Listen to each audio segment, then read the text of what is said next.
Halo Edu Friends, kembali lagi di YouTube Edu Class Course. Dan pada kesempatan kali ini, aku akan bahas beberapa latihan soal buat teman-teman dalam menghadapi pretest TPB, khususnya untuk mata pelajaran kimia. Dan di sini di part kedua. Nah, kalau teman-teman udah nonton video sebelumnya, ada part satunya, teman-teman bisa lihat di situ ada beberapa latihan soal yang udah aku bahas sama teman-teman semua.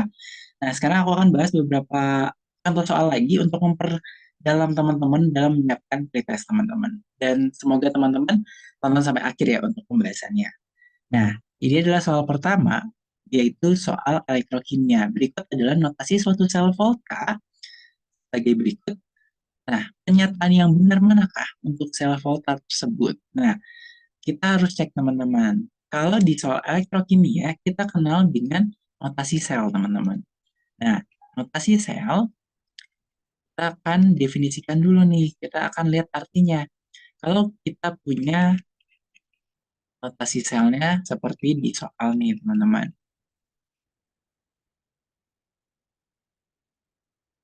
Nah, seperti ini.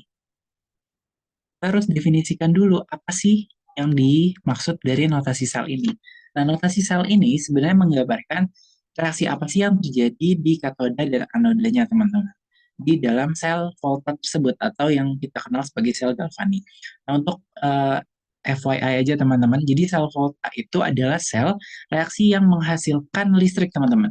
Reaksi kimia yang dapat menghasilkan listrik secara spontan, artinya dia tidak butuh bantuan dari eksternal, dia dapat menghasilkan listrik. Nah, di sini notasi sel itu, yang dimaksud dengan notasi sel menggambarkan reaksi yang terjadi di katoda dan anodanya, teman-teman. Nah, katoda dan anoda ini adalah elektroda-elektroda yang terdapat pada masing-masing larutan yang digunakan untuk terjadinya reaksi tersebut. Nah, kalau di reaksi notasi sel, teman-teman, yang sebelah kiri ini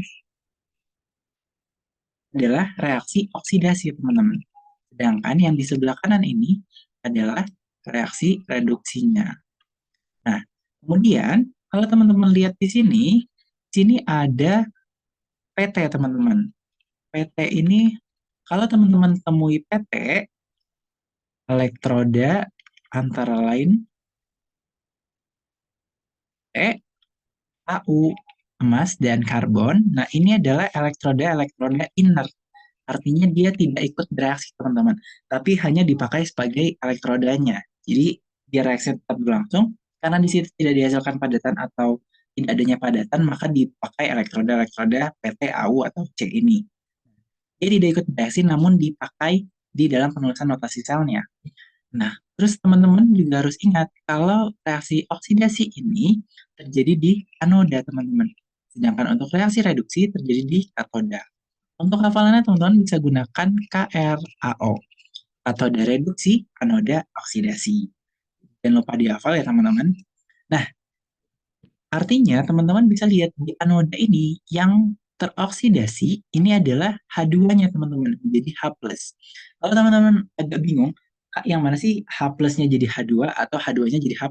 Teman-teman lihat aja bilangan oksidasinya. Kalau oksidasi, dia pasti naik bilangan oksidasinya, teman-teman. Jadi, kalau di H2 bilangan oksidasinya itu 0, dan H plus bilangan oksidasinya 1. Berarti artinya dia ke H plus. Jadi dari H2 yang menjadi H plus. Dan teman-teman tinggal setarakan, karena di sini ada 2 hidrogen, berarti jadi 2 H plus, ditambah dengan 2 elektron. Nah, ini untuk reaksi di oksidasinya, yaitu di anodanya. Sementara untuk reaksi reduksinya gimana? Reaksi reduksinya adalah reaksi yang turun, teman-teman. Bilangan oksidasinya turun. Berarti dari Cu2 plus jadi Cu atau Cu jadi Cu2 plus. Yap, jadi dari Cu2 plus ke Cu, karena dia turun, teman-teman. Ini bilangan oksidasinya 0, ini plus 2. Artinya dia terreduksi, teman-teman. Dan teman-teman setarakan untuk elektronnya. Ini, teman-teman. Nah, jadi artinya ini reaksi reduksinya yang terjadi di katoda. Sekarang kita tinggal lihat pernyataannya, teman-teman. Yang A, elektron mengalir dari logam Cu ke logam platina. Nah, teman-teman perlu ketahui kalau elektron mengalirnya itu dari anoda, teman-teman, ke katoda. Kenapa demikian? Karena di anoda ini terjadi pelepasan elektron, teman-teman. Pelepasan elektron yang menghasilkan elektron. Jadi elektron di sini itu berlebih, teman-teman. Sedangkan di katoda itu dia butuh elektron. Artinya, reaksi dari anoda ini, elektronnya akan berpindah ke katodanya. Nah, perlu teman-teman ketahui bahwa elektron itu mengalir dari anoda ke katoda ya, teman-teman. Nah, jadi di anodanya tuh siapa? Anodanya tadi adalah platina, teman-teman. Sedangkan katodanya adalah tembaga. Jadi teman-teman tinggal lihat yang mana yang fasanya solid, teman-teman. Jadi yang di sini ada tulisan S-nya, itu artinya fasanya solid. Itu sebagai elektrodanya, teman-teman.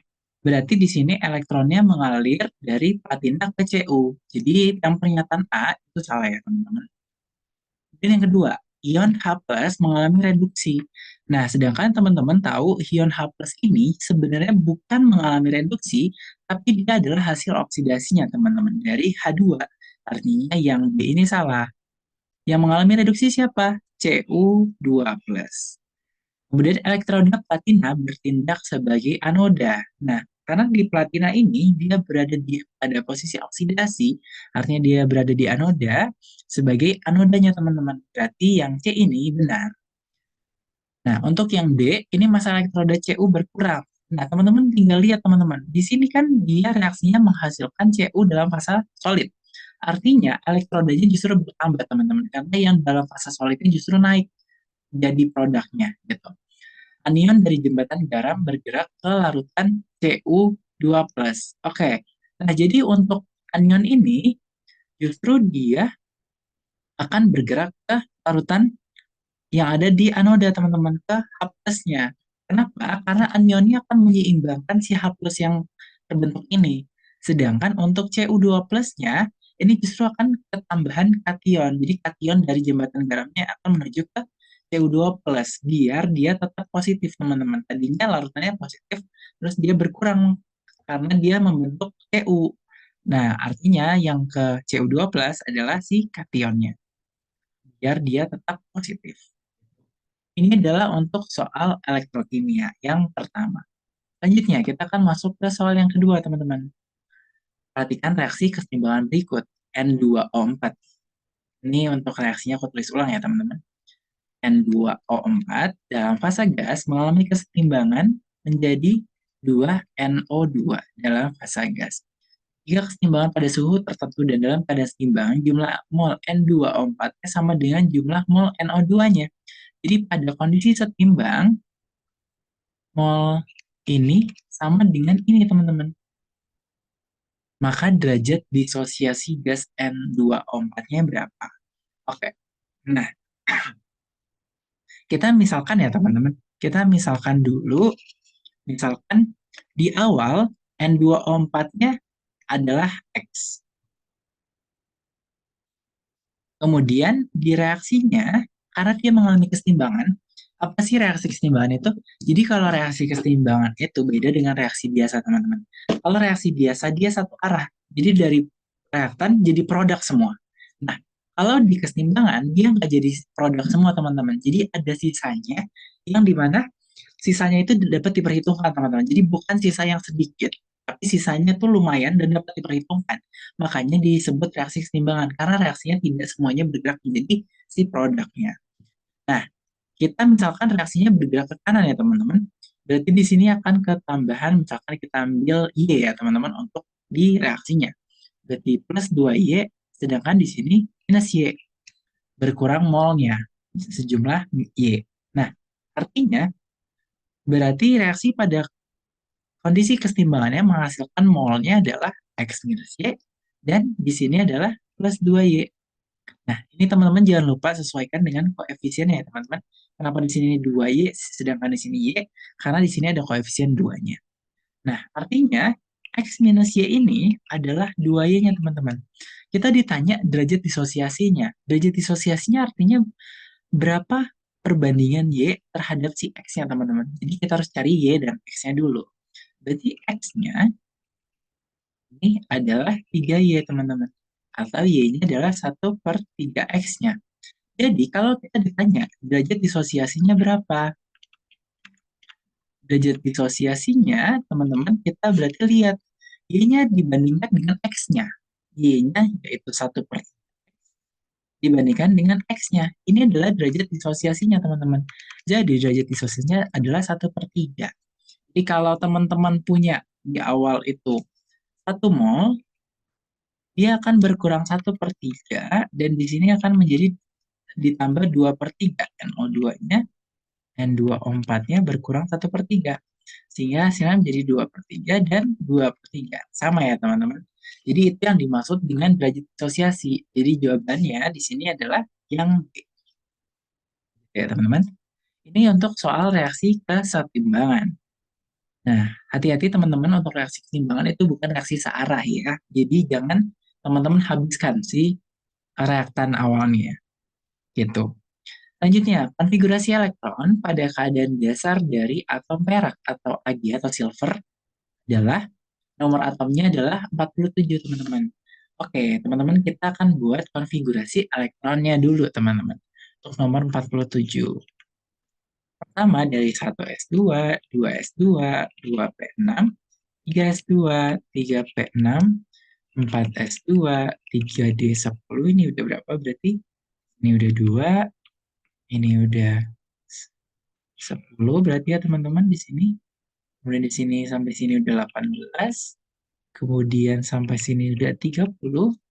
Kemudian kita tambah lagi berarti 4p6. Kemudian 5s2. Kemudian 4 5p dulu ya, teman-teman.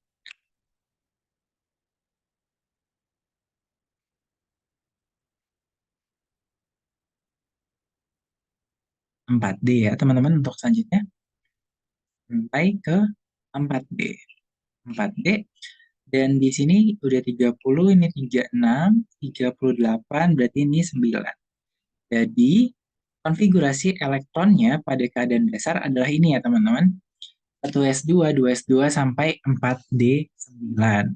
Nah, di sini kita diminta untuk menyederhanakan konfigurasi elektronnya. Kalau teman-teman ingat, konfigurasi dari gas mulia, teman-teman.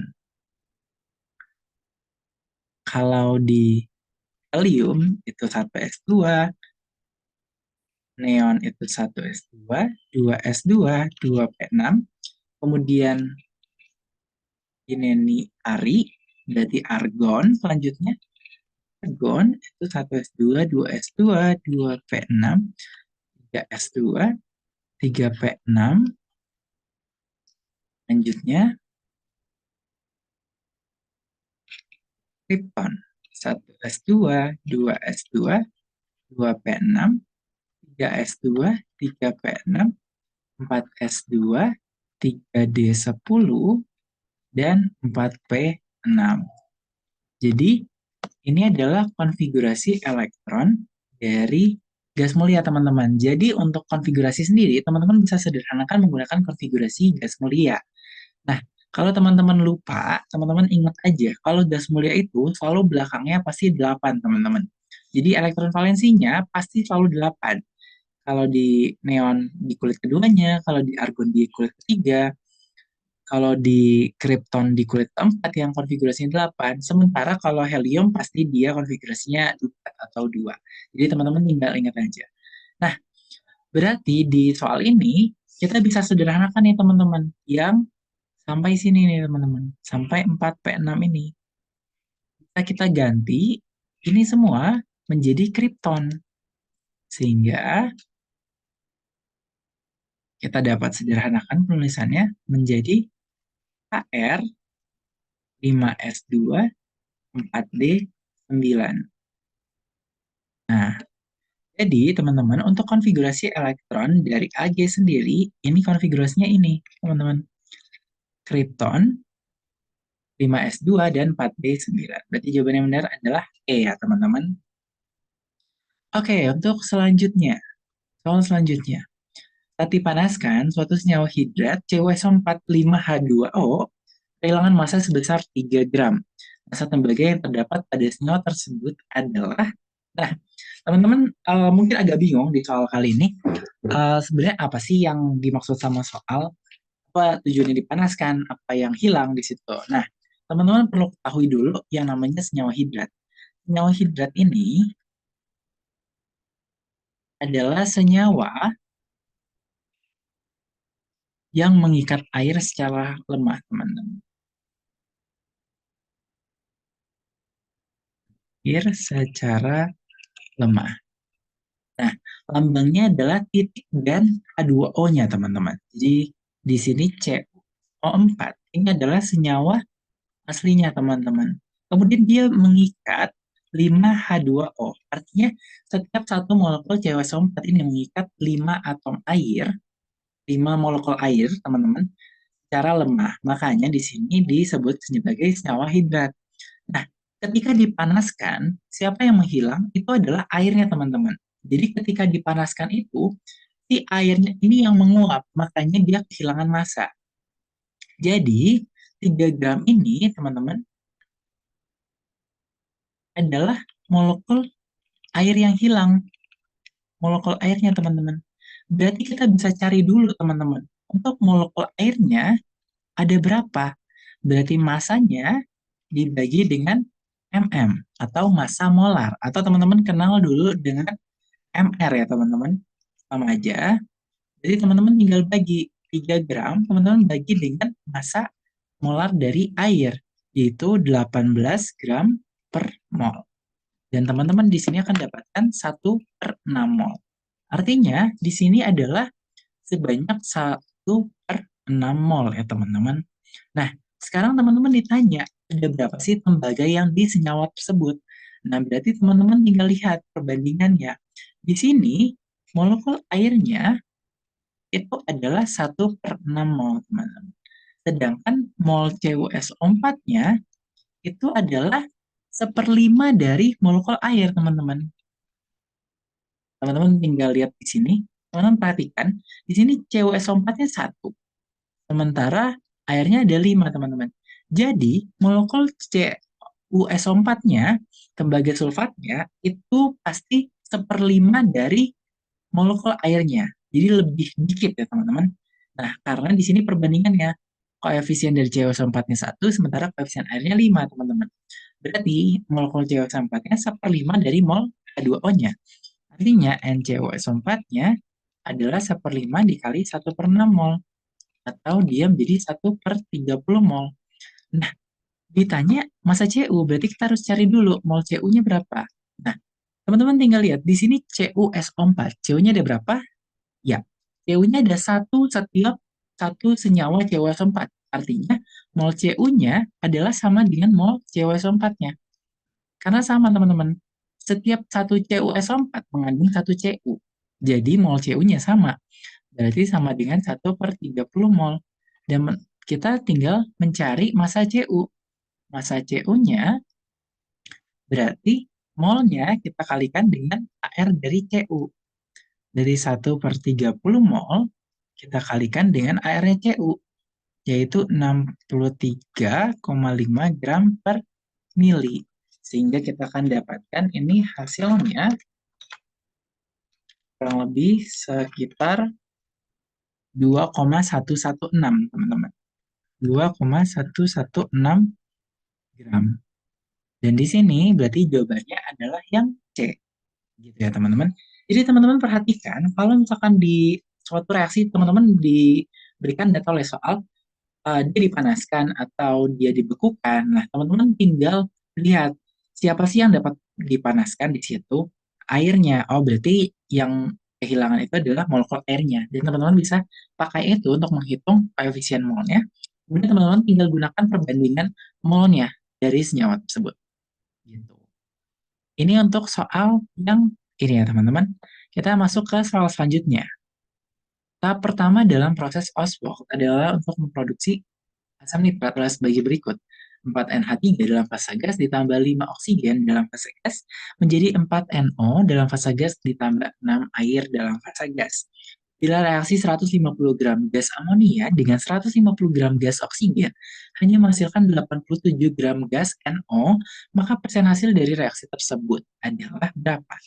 Nah, kalau ditanya dengan persen hasil, teman, apa sih maksud persen hasil itu?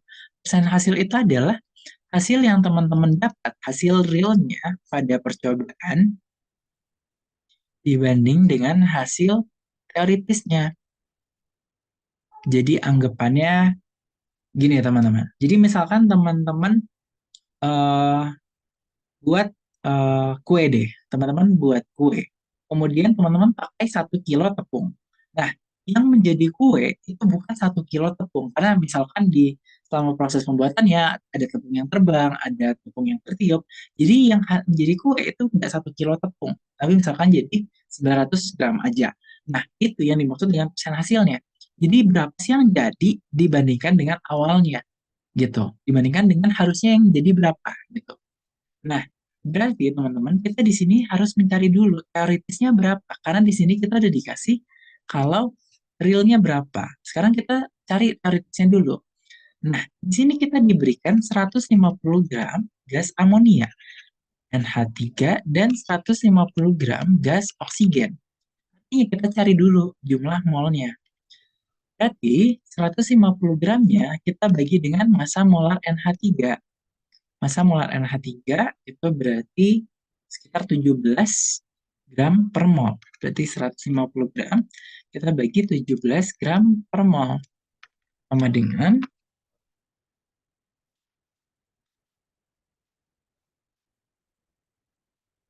8,82 mol ya teman-teman. Sedangkan untuk oksigennya berarti teman-teman tinggal bagi hal yang sama. Oksigen itu berarti 32 ya teman-teman. Karena di sini berupa gas oksigen 32 gram per mol. Dan teman-teman akan dapatkan berarti jadi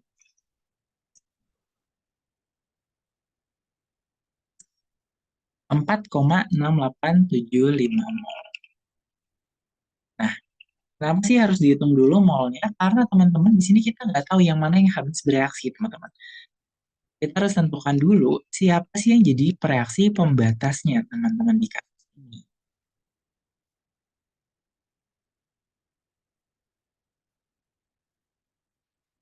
Oh iya, teman-teman jangan lupa cek kalau reaksinya sudah setara atau belum. Gitu. Di sini kita cek dulu, N-nya sudah 4. Oke. Kemudian hidrogennya ada 12 di kiri, di kanan ada 12. Oksigennya ada 10 di kiri, di kanan ada 4 tambah 6. Oke, ini reaksinya sudah setara ya teman-teman. Jadi teman-teman jangan lupa cek reaksinya sudah setara atau belum, karena kadang reaksinya tuh belum setara dan teman-teman perlu setarakan dulu. Nah, di sini kita diberikan data mula-mula ini ada 8,82 mol, kemudian di sini ada 4,6875 mol. Nah, siapa sih yang jadi reaksi pembatasnya? Reaksi pembatas adalah reaksi yang habis bereaksi duluan, teman-teman. Jadi, cara untuk mencarinya adalah teman-teman tinggal bagi mol awal ini dengan koefisiennya masing-masing.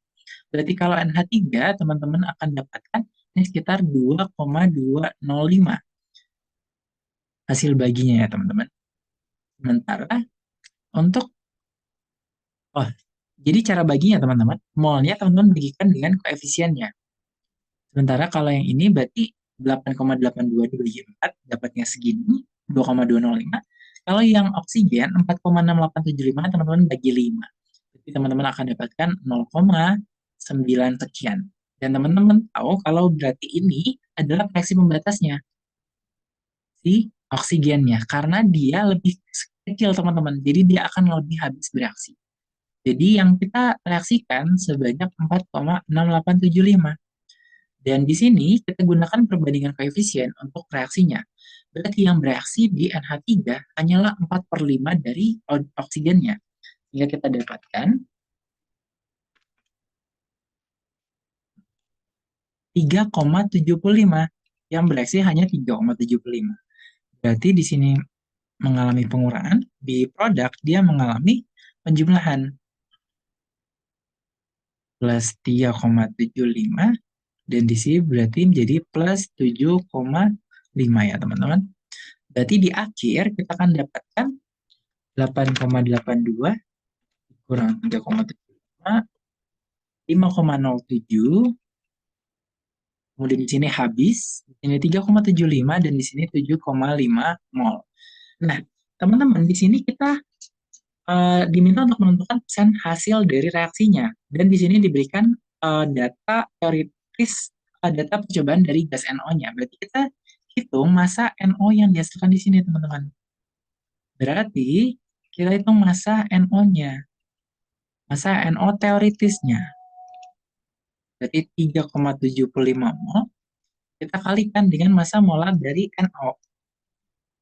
Jadi 3,75 mol kita kalikan dengan NO itu 16 tambah 14 berarti sekitar 30 gram per mol. Sehingga teman-teman akan dapatkan 3,75 dikali 30, hasilnya adalah 30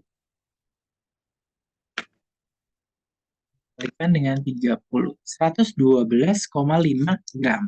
Nah, ini adalah ini adalah massa teoritis yang seharusnya dihasilkan, teman-teman. Tapi di soal dikasih tahu kalau dia direaksikan terus cuma hasilnya 87 gram, 87 gram. Berarti persen hasilnya teman-teman harus hitung.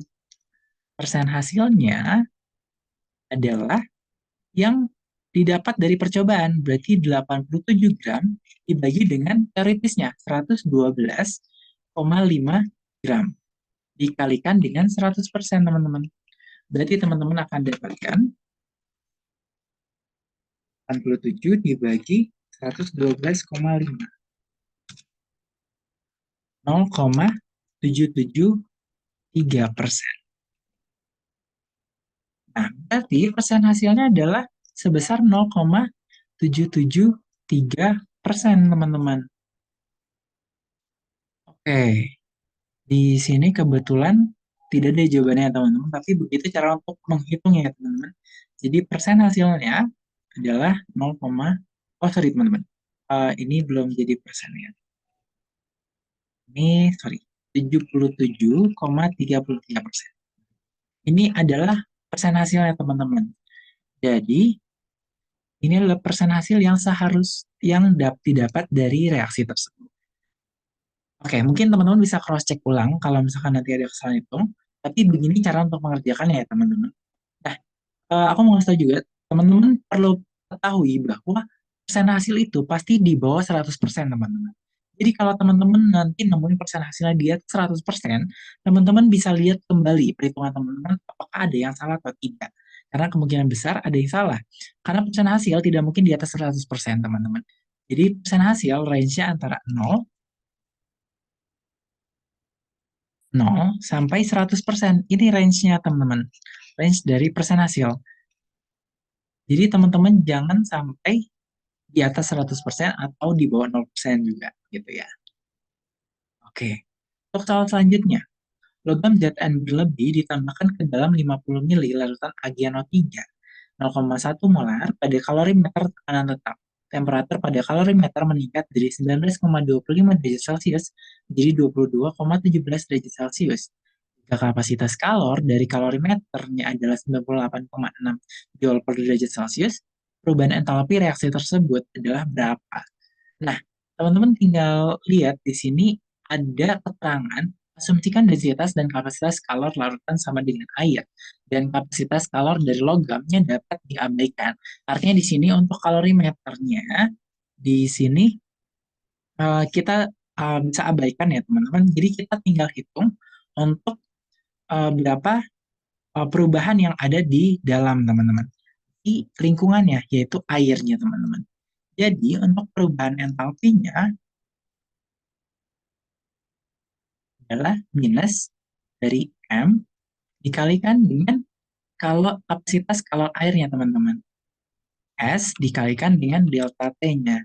Jadi teman-teman tinggal tulis, berarti di sini massa airnya, karena di sini dalam 50 ml larutan AgNO3 dan di sini densitas larutannya sama dengan air, berarti 50 mili kita kalikan dengan rho-nya dulu. Densitas airnya 1 gram per mili. Dan kita dapatkan di sini berarti total larutannya 50 gram. Atau si lingkungannya adalah 50 gram. Berarti minus 50 gram atau kita konversi dulu jadi, karena di sini pakai gram, jadi teman-teman boleh langsung minus 50 gram dikalikan dengan kapasitas kalor airnya 4,184 Joule per gram derajat Celcius dikalikan dengan perubahan suhunya. Perubahan suhunya akhirnya adalah 22,17 derajat Celcius, awalnya adalah 19,25. Berarti untuk perubahan suhunya adalah 22,17 dikurang 19,25, dan teman-teman akan dapatkan untuk hasilnya adalah 2,92 derajat Celcius. Berarti dikali 2,92 derajat Celcius. Berarti ini hasilnya akan menjadi 50 dikali 4,184. 2,92. 610,864. Oke, teman-teman. Jadi, untuk reaksi ini, teman-teman, memiliki perubahan entalpinya dari reaksi tersebut adalah ini, teman-teman. Tapi, kalau teman-teman bingung, kok di soal jawabannya tuh positif. Nah, ini adalah perubahan entalpi yang terjadi pada si reaksinya, teman-teman. Jadi ini sepertinya di soal ada kesalahan, teman-teman. Harusnya ini minus ya, teman-teman. Minus 610,8 Joule. Nah, teman-teman bisa lihat kenapa dia minus terus kemudian suhunya naik. Jadi kalau dia delta hanya minus, teman-teman, perubahan entalpi dari reaksinya itu minus. Artinya dia melepaskan kalor, melepaskan panas ke sekelilingnya, teman-teman. Makanya temperatur di dalam kalorimeternya ini akan naik, teman-teman. Jadi dari si reaksinya, teman-teman, dia akan melepaskan kalor keluar. Makanya di kalorimeternya akan jadi panas, teman-teman. Nah, ini sesuai. Jadi artinya perubahan entalpi reaksinya, dia melepaskan kalor yang ditandai dengan delta H reaksinya, itu minus.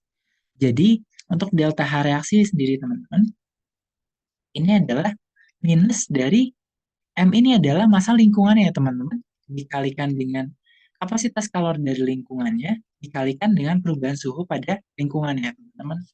Jadi itu minus dari perubahan kalor pada lingkungan untuk delta H reaksi. Gitu. Jadi jawaban yang benar adalah ini ya, teman-teman, minus 610,864 Joule. Ini ada kesalahan sepertinya di soal. Oke, selanjutnya, reaksi keseimbangan berikut. Perlakuan manakah yang dapat menyebabkan reaksi keseimbangan bergeser ke arah kanan, teman-teman? Nah, untuk reaksi keseimbangan sendiri, teman-teman, ada beberapa prinsip, yaitu prinsip Le Chatelier, yang dimana di sini dia menyebutkan ada beberapa pengaruh. Pertama, penambahan konsentrasi. Kalau konsentrasinya ditambahkan, teman-teman, dia akan bergerak, reaksi keseimbangannya bergerak ke arah konsentrasi yang sedikit, teman-teman. Nah, misalkan kalau di reaktannya dinaikkan, berarti dia akan bergerak ke arah produk, teman-teman. Sementara kalau reaktannya diturunkan, berarti yang sedikit adalah si reaktan, berarti dia akan bergerak ke arah reaktan. Nah, sama hal dengan produk, kalau konsentrasi produknya ditambahkan, berarti dia akan bergerak ke arah reaktan. Sementara kalau konsentrasi produknya diturunkan, berarti dia akan bergerak ke arah produk. Gitu ya, teman-teman. Ini untuk pengaruh konsentrasi.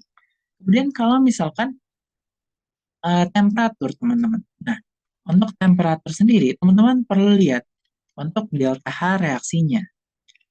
Nah, kalau delta H-nya positif, atau reaksinya endoterm ya, teman-teman, artinya dia menyerap kalor, teman-teman, kalau endoterm. Nah, untuk reaksi endoterm, teman-teman, kalau suhunya kita naikkan, ini dia akan bergerak ke arah produk.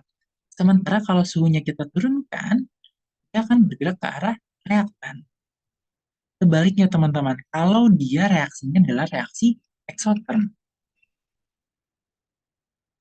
suhunya kita naikkan, dia justru akan bergerak ke arah reaktan. Sementara kalau suhunya kita turunkan, dia akan bergerak ke arah si produk. Jadi kalau dia eksoterm, dia akan maunya melepaskan kalor ya, teman-teman. Nah, kalau suhunya kita turunkan, dia justru semakin gampang melepaskan kalornya dan menghasilkan produknya, teman-teman. Nah, Kalau kita mau reaksinya kesetimbangannya bergeser ke kanan, kita cek satu-satu ya teman. Untuk yang A, menaikkan temperatur dan mengurangi jumlah SO2. Teman-teman lihat di sini. Kalau delta H-nya negatif, dia reaksinya exotherm, teman-teman. Artinya, kalau kita mau reaksinya lebih gampang, kita harus turunkan temperaturnya, teman-teman. Biar dia bisa gampang melepaskan kalornya. Nah, artinya, ini dia bukan bereaksi ke kanan, tapi justru ke kiri. Kalau yang A, teman-teman. Jadi bukan yang ini jawabannya. Kemudian yang B, meningkatkan tekanan dan menurunkan temperatur. Oh iya, kita belum bahas untuk tekanan ya, teman-teman. Jadi tekanan ini berbanding terbalik dengan volume. Terbalik ya, teman-teman. Oke. Kalau tekanannya naik, teman-teman, itu artinya volumenya turun. Artinya dia akan bergeser ke arah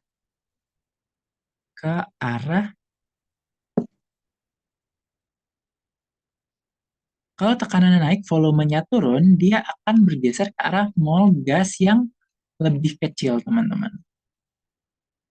Sementara kalau tekanannya turun, artinya volumenya naik, teman-teman.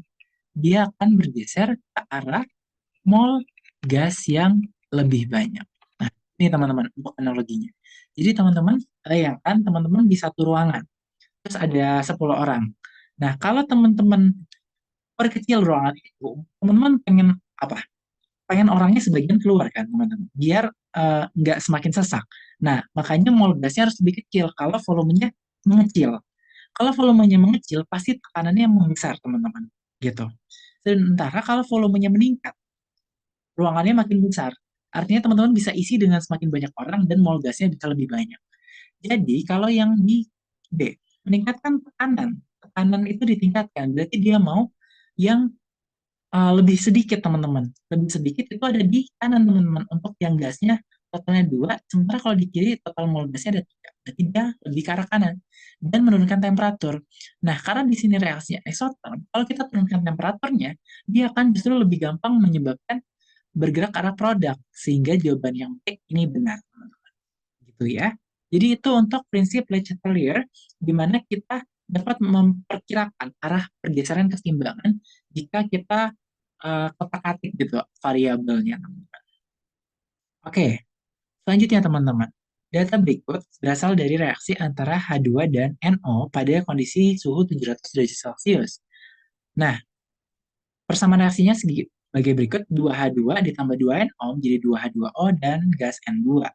Nah, kita diminta untuk menentukan hukum laju. Nah, kalau di reaksi ini, teman-teman, kita gunakan perbandingan, teman-teman. Jadi, kalau kita dikasih reaksi 1, 2, terus kemudian kita dikasih variasi konsentrasi, teman-teman tinggal pakai perbandingan. Caranya gimana? Hukum laju itu kan sebenarnya R sama dengan K dikali konsentrasi reaktan ya. Di sini ada H2, pangkat ordenya, kemudian ada NO, pangkat ordenya Y. Nah, kemudian kita harus cari orde X, orde Y-nya berapa, teman-teman. Kita gunakan yang satu-satu, teman-teman. Jadi kalau kita mau cari orde H2 dulu, berarti kita samakan dengan untuk konsentrasi NO-nya, biar bisa kita coret. Konsentrasi NO itu sama di 1 dan 2. Berarti kita gunakan untuk reaksi 1 dan 2 dulu, nih, teman-teman. Berarti reaksi satunya K H2 pangkat X kali konsentrasi NO pangkat Y, K H2 pangkat X konsentrasi NO pangkat Y. Dan di sini, berarti K-nya bisa kita coret dulu ya, teman-teman. K-nya bisa kita coret. Kemudian untuk NO-nya bisa kita coret. Kita masukkan dulu 0,01 pangkat X dikalikan dengan 0,025 pangkat Y dibagi dengan 0,005 pangkat X dikalikan dengan 0,025 pangkat Y. Berarti ini bisa kita coret ya, teman-teman, untuk pangkat Y-nya. Oke, sehingga kita dapatkan, kita lihat lajunya. Lajunya adalah 2,4 kali 10 pangkat min 6 per 1,2 kali 10 pangkat min 6. Berarti kita dapatkan 0,01 per 0,005 dan kita keluarkan untuk pangkatnya, pangkat X sama dengan ini, teman-teman, kita sederhanakan, pangkatnya kita bisa coret 10 pangkat 6 ya. 2,4 dibagi 1,2 jadi 2 ya, teman-teman. Berarti kita bisa sederhanakan juga untuk yang dalam kurung ini jadi 2 pangkat X sama dengan 2. Artinya X-nya adalah 1. Berarti artinya order reaksi untuk konsentrasi H2, order reaksi dari H2 adalah 1. Kemudian untuk order reaksi dari NO, kita gunakan yang konsentrasi H2-nya sama. Berarti reaksi 1 dan 3. Jadi kita pakai reaksi 1 dan 3. A dikali konsentrasi H2 pangkat X kali konsentrasi NO pangkat Y. A dikali konsentrasi H2 pangkat X konsentrasi NO pangkat E sama dengan. Kemudian kita cek 0,025 dan 0,0125. Untuk konsentrasi K dan H2-nya bisa kita coret, teman-teman. Kan dia sama, berarti jadi 0,025 pangkat Y per 0,0125 pangkat Y sama dengan perbandingan lajunya 2,4 dan 0,6. 2,4 kali 10 pangkat minus 6 dan 0,6 kali 10 pangkat minus 6. Berarti bisa kita sederhanakan jadi 2 pangkat Y sama dengan 4, teman-teman. Ini menjadi 4, ini menjadi 2 pangkat Y. Berarti Y-nya adalah 2. Artinya order reaksi dari NO itu 2, teman-teman. Berarti kita bisa tuliskan untuk hukum lajunya. Hukum lajunya adalah R sama dengan K dikali konsentrasi H2 pangkat ordernya. Ordernya 1 kali konsentrasi NO pangkat ordernya yaitu 2. Sehingga jawaban yang benar adalah D, teman-teman. Gitu, teman-teman. Jadi ini untuk menentukan hukum laju. Kalau teman-teman dikasih variasi konsentrasi dan lajunya masing-masing. Nah, untuk selanjutnya, kita akan bahas hibridisasi atom I pada ion ICl2-. Nah, ini adalah ion poliatomik, teman-teman. Kita gambarkan dulu untuk struktur Lewis-nya. Teman-teman mungkin aku remind sedikit cara gambar untuk struktur Lewis. Teman-teman hitung dulu elektron total.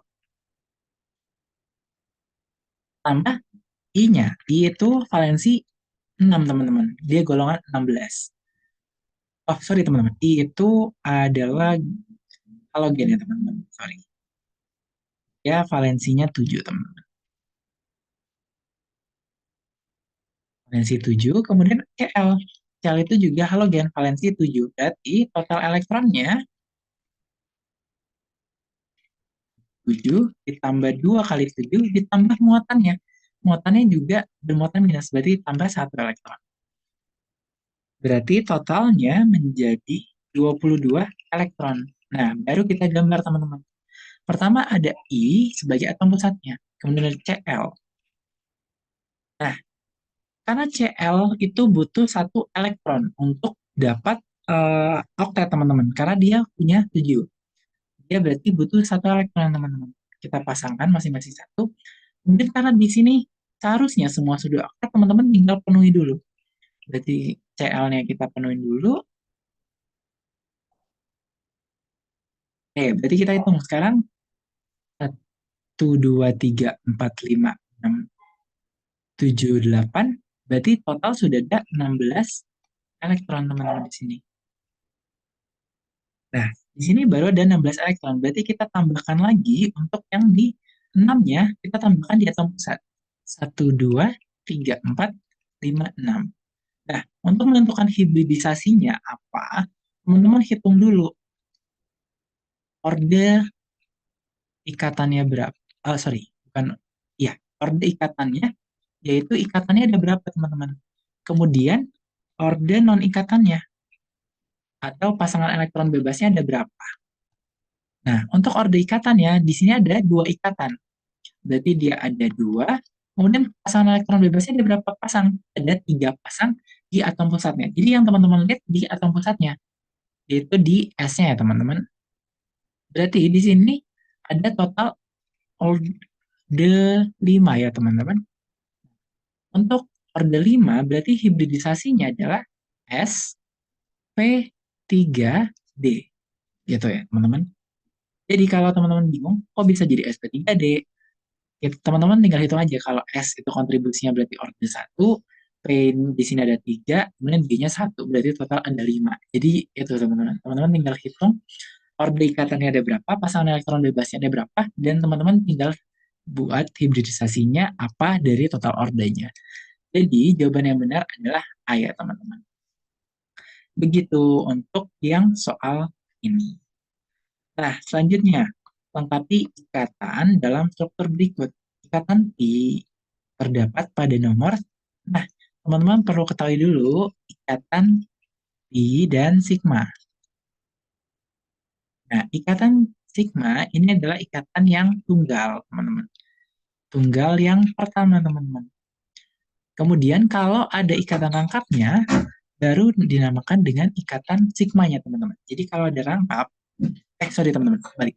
Jadi ini sigma, ini pi ya teman-teman. Jadi kalau sigma itu yang pertama, kalau pi itu kalau ada rangkapnya teman-teman. Nah, sekarang kita buat dulu. Di sini karbon yang paling kiri. Kita mulai dari karbon yang paling kiri. Dia baru berikatan 3, sedangkan dia harus mencapai 4 ikatan teman-teman karena dia butuh 4 elektron. Berarti di sini menjadi rangkap 2. Kemudian karbon yang di sini kita lihat dia sudah mempunyai 4 ikatan dan dia sudah oktet. Oke, udah full berarti teman-teman. Kemudian cek untuk yang karbon di sini. Karbon di sini dia berikatan di sini 1, 2, dan 3. Artinya dia masih kurang ya teman-teman. Berarti dia kita tambahkan dengan ikatan pi-nya lagi, ikatan pi-nya lagi.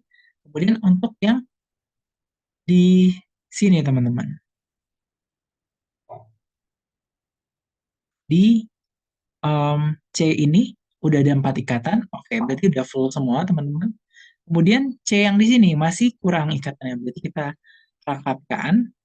Kemudian yang di C di sini dengan oksigen di sini sudah full dan hidrogennya juga sudah full. Artinya ikatan sigmanya ada di semuanya teman-teman. 5 di yang sigma itu ini sigma, ini juga sigma, ini sigma, ini sigma, ini sigma, ini sigma, ini sigma, ini sigma, sigma, ini sigma, ini sigma, ini sigma. Jadi untuk sigma itu yang ikatan manapun teman-teman. Jadi kalau ada rangkap juga itu termasuk salah satunya adalah ikatan sigmanya. Kemudian ikatan pi-nya adalah ikatan yang rangkapnya teman-teman. Rangkapnya berarti di sini, ini 1, 3, dan 8. Berarti ada di nomor 1, 3, dan juga 8. Berarti ikatan pi-nya ada di ikatan 1, 3, 8. Jadi ingat aja teman-teman untuk pi itu yang rangkapnya, untuk sigma itu yang satunya, pertamanya pokoknya. Gitu ya teman-teman. Oke, itu untuk melengkapi struktur. Oke, sebuah larutan mengandung ion tembaga 2 dengan konsentrasi 0,015 molar. Pada pH berapakah endapan tembaga 2 hidroksida mulai terbentuk? Oke, teman-teman diberikan pelarutan, teman-teman. Pelarutan tembaga hidroksida. Tembaga hidroksida itu CuOH 2 kali. Tembaga hidroksida itu berarti Cu2 plus, hidroksida itu OH minus. Berarti teman-teman tinggal gabungkan CuOH-nya 2 kali biar jadi nyawa yang stabil. Nah, CuOH 2 kali ini kita larutkan teman-teman kalau KSP. KSP itu artinya pelarutan. Berarti kita larutkan masuk dalam reaksi keseimbangan sehingga menjadi ion Cu2 plus dan ion OH minus teman-teman. Kalau misalkan teman-teman di awal kita punya A mol, kemudian A molar misalkan teman-teman. Kemudian kita di kesetimbangan ini mengalami penurunan dong teman-teman. Berarti pengurangan, berarti minus X. Kemudian di sini menjadi plus X. Kemudian di sini menjadi plus 2X. Berarti di akhir A minus X. Kemudian X dan 2. Nah, kalau KSP itu teman-teman lihat yang mana yang dalam fase aqueous teman-teman. Jadi hanya yang di produknya teman-teman. Nah, KSP itu adalah konsentrasi dari produk pangkat OF-nya. Jadi di sini adalah KSP-nya ada X. pangkat 1 dan 2X dipangkatkan dengan 2. Hasilnya adalah nilai KSP-nya, yaitu 1,6 dikali 10 pangkat minus 19. Nah, kita ditanya, kalau misalkan di awal dia udah ada ion tembaga 2 dengan konsentrasi 0,015 molar, teman-teman. Berarti di awal ini ada 0,015 molar. Berarti 0,0015 plus X, teman-teman.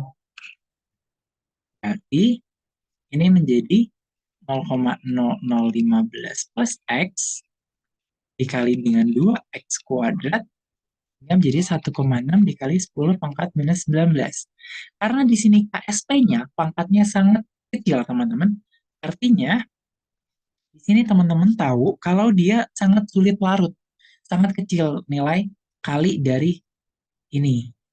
Artinya, teman-teman bisa berikan nilai X di sini, sehingga menjadi 0,0015 dikalikan dengan 2X kuadrat, sama dengan 1,6 kali 10 pangkat minus 19. Dan kita dapatkan berarti 4X kuadrat itu adalah 1,6 kali 10 pangkat minus 19 dibagi dengan 0,0015. Sehingga menjadi 1,6 10 pangkat minus 19 dibagi 0,0015. Hingga menjadi 1,06 kali 10 pangkat minus 16. Jadi kita dapatkan nilai X-nya, kita bagi 4, kemudian kita akarkan. 1,066 kali 10 pangkat minus 16 dibagikan dengan 4, kemudian kita akarkan. Sehingga kita dapatkan hasilnya menjadi 5,163 kali 10 pangkat minus 9. Nah, berarti kalau kita ditanya pH-nya berapa, teman-teman? pH itu adalah konsentrasi ini yang mempengaruhi pH, teman-teman. Berarti kita dapatkan konsentrasi OH di akhir itu adalah 2X. Itu 2 dikali 5,16 di 10 pangkat minus 9. Atau kita dapatkan 10,32 kali 10 pangkat minus 9. Ini adalah konsentrasi OH di akhirnya. Jadi kita dapatkan POH-nya adalah minus log konsentrasi OH. Sehingga kita dapatkan dia menjadi minus log dari 10,32 kali 10 pangkat minus 19. Itu,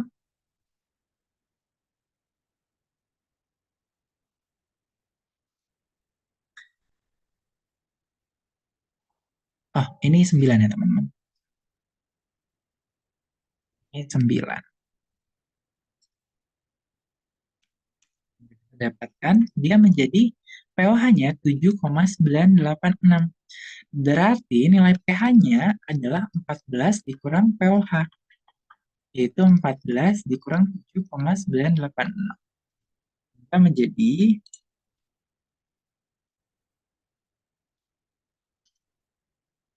6,01. Jadi dia akan adanya endapan pada 6,014. Kak, sekian.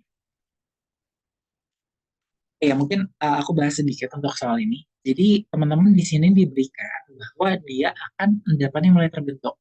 Kapan sih endapan itu mulai terbentuk? Kalau dia nilai konsentrasinya perkaliannya itu mencapai KSP-nya, teman-teman.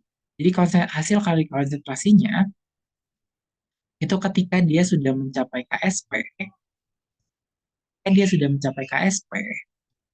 dia itu akan menyebabkan adanya endapan yang terbentuk. Makanya, teman-teman tinggal hitung kalau dia nilai konsentrasi ini mencapai KSP-nya. Gitu, teman-teman. Itulah mengapa tadi kita hitung langsung mencari KSP-nya. Nah, kemudian mencari dari nilai KSP-nya. Kemudian pH-nya, teman-teman tinggal lihat konsentrasi dari OH minusnya. Kalau teman-teman ada H+, berarti pakai konsentrasi H+. Kalau nggak ada, berarti pakai konsentrasi OH minus. Jadi itu teman-teman untuk beberapa latihan soal untuk teman-teman dalam menyiapkan pretest di mata pelajaran kimia. Semoga membantu para EduFriends dalam menyiapkan pretest kalian. Semangat terus untuk belajar pretestnya dan semoga kalian bisa lolos untuk pretestnya. Terima kasih telah menyaksikan untuk video YouTube EduClass Course kali ini. Jangan lupa juga buat kalian yang masih pengen gabung bersama EduClass, masih dibuka pendaftarannya, cek aja di Instagramnya educlass.id. Sekali lagi, aku Hansen Aurelis pamit undur diri. Terima kasih dan sampai jumpa teman-teman di video selanjutnya.